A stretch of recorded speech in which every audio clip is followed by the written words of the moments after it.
இப்படித்தான்.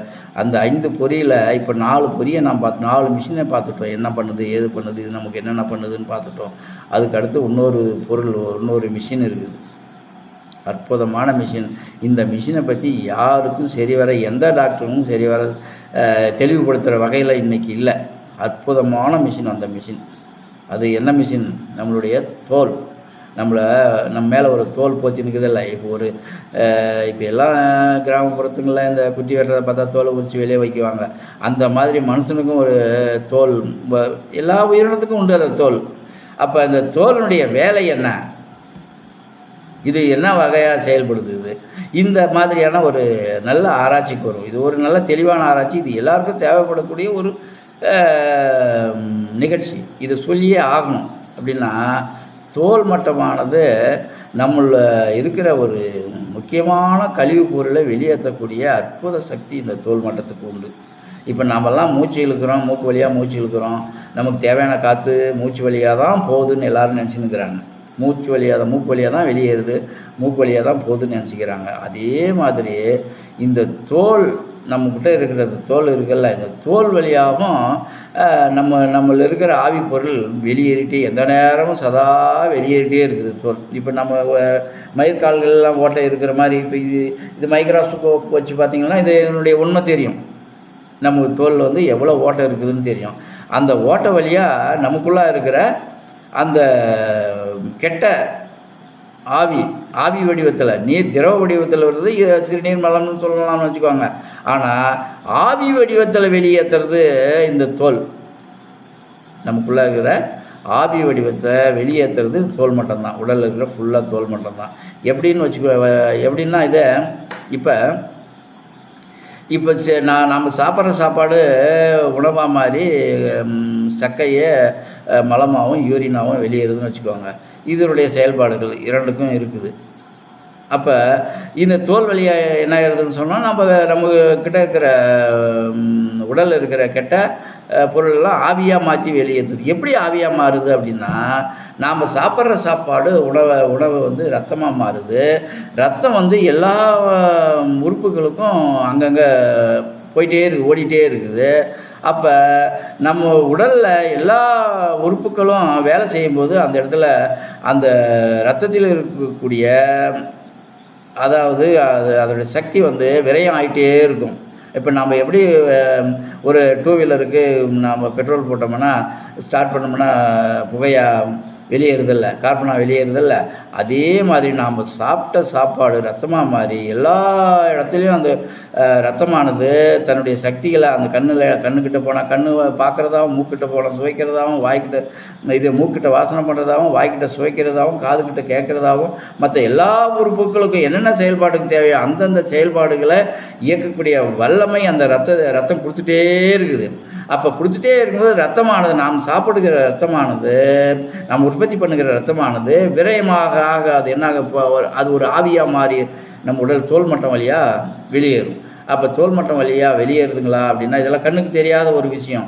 அப்போ இதுக்கு என்ன உதாரணம் அப்படின்னா, நாம் இன்றைக்கி காலையில் குளிக்கிறோம், அடுத்த நாள் குளிக்கிறோன்னு வச்சுக்கோங்க. குளித்தா இன்றைக்கி தேய்ச்சாலே ஒரு மாதிரியான பழுப்பு நிறமான ஒரு அழுக்கு வெளியேறுது. நாளைக்கு அதே குளித்தாலும் அதே இடத்துல நம்ம தேய்ச்சி குளித்தாலும் அந்த பழுப்பு நிறமான ஒரு அழுக்கு வெளியேறுதுன்னு வச்சுக்கோங்க. அந்த பழுப்பு நிறமான அழுக்கு எதனுடையது? அது நம்மளுடைய இரத்தத்தினுடைய கழிவு பொருள். அது எல்லா உறுப்புகளையும் இயக்கி முடிச்சுட்டு அதிலிருந்து மீதி ஆகிற கழிவு பொருள் தான், இரத்தத்தின் கழிவு தான் நம்ம உடலில் ஃபுல்லாக அந்த எல்லா இடத்துலையும் வெளியேறும். அப்போ இரத்தத்தினுடைய கழிவுகளை வெளிப்படுத்தக்கூடிய வல்லமை இந்த தோல் மட்டத்திற்கு உண்டு.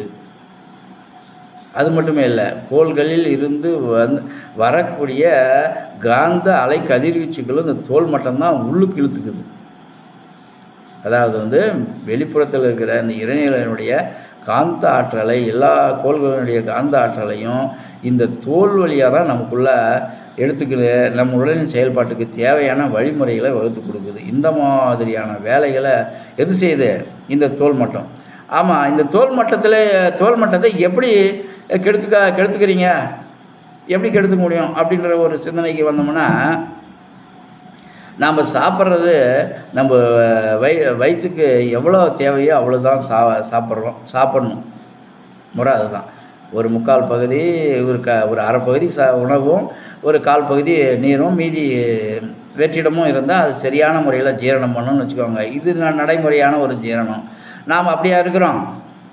எதை பார்த்தாலும் அது சாப்பிட்லாமா, இது சாப்பிட்லாமா, அப்படி சாப்பிட்லாமா, இப்படி சாப்பிட்லாமா, அங்கே ஒருத்தர் கூப்பிட்டாங்க, உடனே நான் சரிங்க நான் வந்து நீங்கள் கூப்பிட்டு எப்படி நான் வேணான்றது வந்து சாப்பிட்றேங்க அப்படின்னு மேலே போடும்போது நம்ம உடலுக்கு தேவையான சக்தியை எவ்வளோ தேவையோ அவ்வளோ சக்தியை மட்டும் எடுத்து ரத்தமாக மாற்றக்கூடிய வல்லமை இந்த இரைப்பைக்கு உண்டு. மீதி இருக்கிறத என்ன பண்ணோம், அப்படியே நிறுத்திக்கும். அப்படி நிறுத்திக்கினா அந்த ரத்தமாக மாறி அது உடல் செல்களுக்கு எல்லாத்தையும் ஓட்டிட்டு திருப்பும் ரத்தம் தேவைப்படும் போது அந்த உணவை எடுத்துக்கும் அந்த இரைப்பை. இது இரைப்பைக்கு ஒரு இயற்கையிலே அந்த வேலை உண்டு. அந்த மாதிரியான முறையில் அப்போ ரத்தமாக எடுத்துக்கின்னு எல்லா செல்களும் இயக்கிட்டு வர்றதுக்குள்ளே அந்த உணவுப் பொருள் அது மீதி நின்ற உணவுப் பொருள் தேக்கம் அடைஞ்சாவே குறிப்பிட்ட டைம் போனாவே அது புளிப்பாக மாறிக்கும். அது என்ன ஆகும், உணவுப் பொருள் வயிற்றுக்குள்ளே புளிப்பாக மாறிச்சுன்னா அந்த புளிப்பாக மாறின உடனே அது இந்த ரத்தம் தேவை அப்படின்னும் போது திரும்ப அது இயக்கத்துக்கு அந்த சாப்பாடை எடுத்தால் அதிலிருந்து உற்பத்தி ஆகக்கூடிய ரத்தம் என்னவாகும், புளிப்பாகவே மாறும். இந்த மாதிரி நாள்பட அந்த புளிப்பான உணவுப் பொருள் புளிப்பான ரத்தமாக மாறும்போது அந்த புளிப்பான ஆவி தோல் மட்டத்தில் வெளியேறும். அப்போ அதிகமான அழுக்கு படிஞ்ச ஒரு ஆவியாக வெளியேறும்னு வச்சுக்கோங்க. அந்த தோல் மட்டமானது அந்த மாதிரி அந்த புளிப்பான ரத்தத்திலிருந்து வர கழிவுப் பொருட்களை தாங்கக்கூடிய சக்தி ஒரு காலப்போக்கில் அது இழந்துடும். நல்ல சுத்தமான ரத்தம் சுத்தமான முறையில் இருந்தால் அதில் வெளியேறக்கூடிய அந்த கழிவுப் பொருளை அது வெளியேற்றக்கூடிய சக்தி இருக்கும். காலப்போக்கில் என்ன ஆகும், அந்த புளிப்பான ரத்தத்தை வெளியேற்ற காலத்தால் இது அவ்வளோ சீக்கிரம் உடனே ஒரே நாளில் தோலை கெடுத்துடாது. அது பல வருஷம் பல முறையில் நாம் உணவு பழக்கம் மிதமிஞ்சிய உணவு சாப்பிட்டு புளிப்பேறிய ரத்தத்தை உற்பத்தி பண்ணும்போது அந்த தோல் மட்டமானது அந்த புளிப்பேறிய ரத்தத்திலிருந்து வரக்கூடிய கழிப்பொருட்களை வெளியேற்றி அந்த தோல் மட்டமானது கெட்டு போயிடும். அது வெளியேற்ற முடியாத சூழ்நிலைக்கு வந்துருச்சுன்னா உடனே என்ன ஆகும், அப்போ உள்ளே இருக்கிற அந்த இறைநிலையானது இந்த இடத்துல இந்த கழிவு பொருளை வெளியேற்ற முடியலையே, அப்போ வேறு எந்த இடத்துல கழிவுப் பொருள் இருக்குதோ அந்த இடத்துல இந்த பொருளை வெளியேற்ற முடியும். இந்த மனுஷன் இந்த தோல் மட்டத்தை கெடுத்துட்டான், பல மாதிரியான சாப்பிட்டு இந்த உடலை கெடுத்துட்டான், அந்த தோல் மட்டத்தை கெடுத்துட்டான். அதனால் இந்த மிஷின் கெட்டுப்போச்சு. அடுத்தது எந்த இடத்துல கழிவுப் பொருள் மற்ற இடத்துல கழிவுப் பொருள் இருக்குதோ அந்த இடத்துல நாம் இந்த கழிவுப் பொருளை இது மாற்றி அந்த மாதிரியான வழியில் இதை வெளியேற்றணும்னு சொல்லி அது என்ன பண்ணோம், ஒரு தோல் மட்டத்தில் இருக்கிற அந்த கெட்ட ஆவிப்பொருளும் நீராக மாற்றி யூரின் கிட்ட போகும். அதாவது வந்து அந்த சிறுநீரகத்துக்கிட்ட போச்சுன்னாவே அந்த சிறுநீரகம் எவ்வளோ அதனுடைய வேலையை தான் அது செய்யும். எக்ஸ்ட்ரா வேலை கொடுத்தா என்ன பண்ணும், ஒரு ஆளுக்கு என்ன வேலையோ அந்த வேலை செஞ்சு அவனும் பிரச்சனை இல்லாத இருப்பான். அப்போ ரெண்டு வேலையை அவன்கிட்ட கொடுத்தா அவன் செய்வானா, என்னடா அது அவன் செய்கிற வேலையை எங்கிட்ட கொண்டு கொடுக்குறியே, என் வேலையே பெருசாக இருக்குது, அவன் வேலையை நான் எப்படி செய்கிறதுன்னு, சரி ஏதோ கெடுத்துட்டான் அவன் சப்போர்ட் பண்ணுவோம் அப்படின்னு சொல்லிட்டு அது என்ன பண்ணும், வெளியேற்ற பார்க்கும். அது மட்டும் எவ்வளோ நாள் தாங்கிடும், வெளியேற்ற முடியாத சூழலில் அதுவும் கெட்டு போகும். அப்போ 2 பேரும் கெட்டாங்க. தோல் மட்டத்தில் நாம் சாப்பிட்ட சாப்பாடு சரி அளவு மிதமிஞ்சின சாப்பாடுனால என்னாச்சு, தோல் மட்டமும் கெட்டு போச்சு, அதுக்கு சரி கெட்ட சிறுநீரகம் கெட்டு போச்சு, 2 மிஷினும் கெட்டு போனதும் உடனே நாம் சாப்பிட்ற சாப்பாட்டில் வர ரத்தம் வந்து அந்த கழிவுப் பொருள் வந்து திருப்பும் இதயத்துக்கு வரும். மறுபடியும் ஏப்பா அவன் 2 மிஷினை கெடுத்துட்டான்பா, இதை என்னால் இன்னும் பண்ண முடியாது, சரி நீ உற்பத்தி பண்ண ரத்தத்தை நீனே வச்சுக்கோன்ற மாதிரி திரும்பி ரிட்டர்ன் எங்கே வரும், இதயத்துக்கிட்டு வரும். இதயம் மட்டும் எத்தனை நாள் தாங்கிடும், அப்போ இதயமும் கெட்டு போகும். இந்த தோல் மட்டம் கெட்டால் எத்தனை மாதிரியான தொந்தரவு இருக்குது பார்த்தீங்களா. இதை என்ன பண்ணுறாங்க, தோல் மட்டம் கெட்டு அப்படியே அழுகி போயிடும். இந்த அது என்ன சொல்கிறாங்க, அதுக்கு பேர் இப்போ டாக்டருங்க வச்சுருக்கிற பேர் சுகர். சர்க்கரை வியாதின்னு சொல்கிறாங்க. அதை தோல்மட்டம் கெட்டுட்டாவே அந்த தோல்மட்டம் கெட்டதுக்கு காரணம் என்ன? மிதமிஞ்சிய உணவு, ஜீரணமாக முடியாத வகையில் சாப்பிட்டு சாப்பிட்டு சாப்பிட்டு சாப்பிட்டு பழக்கப்பட்ட கண்டதையெல்லாம் சாப்பிட்டு சாப்பிட்டு பழக்கப்பட்டு அது புளிப்பான ரத்தத்தை உற்பத்தி பண்ணி தோல்மட்டத்தின் வழியாக வெளியேற்ற முடியாத சூழ்நிலையில் அந்த தோல்மட்டம் கெட்டு போச்சுன்னா அதுக்கு பேர் சுகர். அப்போ இந்த சுகர் அப்படின்ற ஒரு வியாதி, தோல்மட்டம் கெட்ட வியாதி, உடனே சிறுநீரகம் கெட்டு சிறுநீரகம் கெட்ட பின்பு அதே ரத்தமானது இதயத்துக்கு போகும்போது இதயமும் கெட்டு அப்போ உடனே டாக்டருக்கு ஒன்று ஹார்ட் அட்டாக் வந்துடுச்சுப்பா அப்படின்றான். அப்போ தோல்மட்டம் கெட்டதுனால எத்தனை மிஷினுக்கு இடைஞ்சல் பற்றியா? அப்போ அந்த வாய் முதல்ல நம்ம சொன்னோம், வாய் வழியாக தான் எல்லா வியாதியும் வருதுன்னு. அப்போ இந்த உணவுப் பொருள் முறை இல்லைன்னா இந்த மாதிரியான தொந்தரவெல்லாம் இந்த தோல்மட்டமானது கெட்டு போகும். அப்போ இந்த தோல்மட்டம் கெட்டுச்சுன்னா என்ன ஆகும்? இந்த அந்த இறைவன் பொருள் இயங்க வழி இல்லாமல் உடலை விட்டு வெளியேறக்கூடிய சூழ்நிலை வரும். அதனால் இந்த பொறிவாயில் ஐந்தவித்தான் பொய், அதாவது இந்த 5 மிஷினையும் பாதுகாப்பாக வச்சுக்கினேன்னா அந்த உடல் ரொம்ப நாளைக்கு நீடிக்கும்.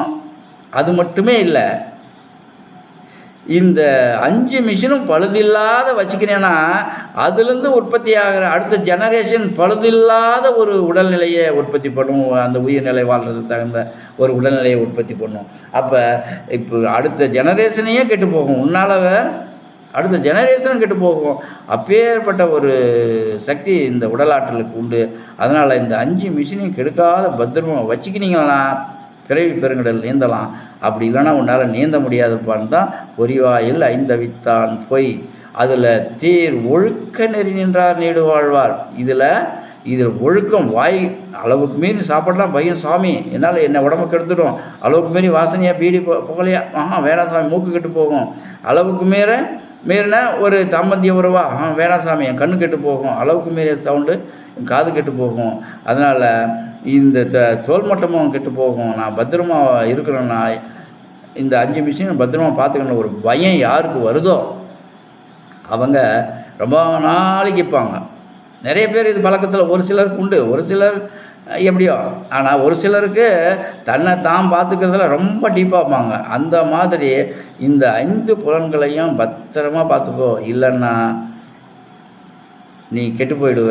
அப்புறம் பிறவி பெருங்கடல் உன்னால் நீந்தவே முடியாது, ஒன்றும் பண்ண முடியாது. அப்போ அதுதான் திருவள்ளுவர் என்ன சொல்கிறாரு? பொறிவாயில் ஐந்தவித்தான் பொய். நல்லா புரிஞ்சுக்கோங்க, பொறிவாயில் 5 இந்த 5 மிஷினையும் கெடுத்தோன்னா அவன் பொய்யானாள். அதில் தீர் ஒழுக்க நெறி நின்றார் நீடு வாழ்வார். அதாவது தீர்மானமான இது கெடுத்தால் நம்ம வாரிசு கெட்டு போவோம், 7 பிறவி கெட்டு போவோம். இந்த உடல் நம்மளது இல்லை, நமக்கு முன்னே எத்தனையோ கோடான கோடி நம்ம முன்னோர்கள் நமக்கு கொடுத்த இந்த உடல் இன்னும் எத்தனையோ கோடி தலைமுறைங்க இந்த உடலால் அதை போகணும். அதனால் இந்த உடல் பாதுகாப்பாக இருந்தால் தான் இன்னொரு ஜெனரேஷன் நல்லா இருக்கும். இல்லைன்னா பல விதமான நீங்கள் எந்தெந்த உறுப்பை கெடுத்துக்கிறீ அந்தந்த உறுப்பு கெட்டே பிறக்கும் அப்படின்னு அடித்து சொல்கிறார். பொறிவாயில் ஐந்தவித்தான் பொய், தீர் ஒழுக்க நெறி நின்றார் நீடு வாழ்வார். அப்படின்னு தான் பிறவி பெருங்கடலை ஒழுங்காக நீந்தலாம்ப்பா. இல்லைன்னா பிறவி பெருங்கடலை உன்னால் நீந்தவே முடியாது. இது பத்திரமா பார்த்துக்கோன்னு அடித்து சொல்கிறார். பொறிவாயில் ஐந்தவித்தான் பொய், தீர் ஒழுக்க நெறி நின்றார் நீடு வாழ்வார். அப்பேற்பட்ட ஒரு 5 மிஷினுக்கும் அப்பேற்பட்ட வேலை, சாதாரணமான வேலை இல்லை இது. அதனால் ஏன் அப்படி வச்சுக்கணும் அப்படின்னா இதில் இறைவன் பொருள் இருக்குதுப்பா இந்த உடலில். அந்த இறைவன் பொருள் தான், அந்த இறைவன் பொருள் ஒழுங்காக்கணும்னா அந்த 5 மிஷினும் பத்திரமா வச்சுக்கணும். அந்த 5 மிஷினும் பத்திரமா வச்சுக்கணும்னா உன்னுக்கிட்ட இருக்கிற இறைவன் எப்படிப்பா ரொம்ப சந்தோஷமாப்பான். அப்போ இந்த 5 மிஷினை கெடுத்துட்டேன்னா அந்த இறைவன் என்ன பண்ணுவான்? கஷ்டப்படுவான். அந்த கஷ்டம் நமக்கே உணர்வாக வரும், ஒரு வலியாக வரும், முடியாத காலத்தில் மரணமாக நிகழும். அதனால் அந்த இறைவன் பொருளை பத்திரமாக்கணும்னா 5 மிஷினை பத்திரமா பார்த்துக்கணும், இல்லைன்னா நீ போயிடுவ அப்படின்றார். அப்போ இந்த 5 மிஷினை பத்திரமா பார்த்துக்கணும்.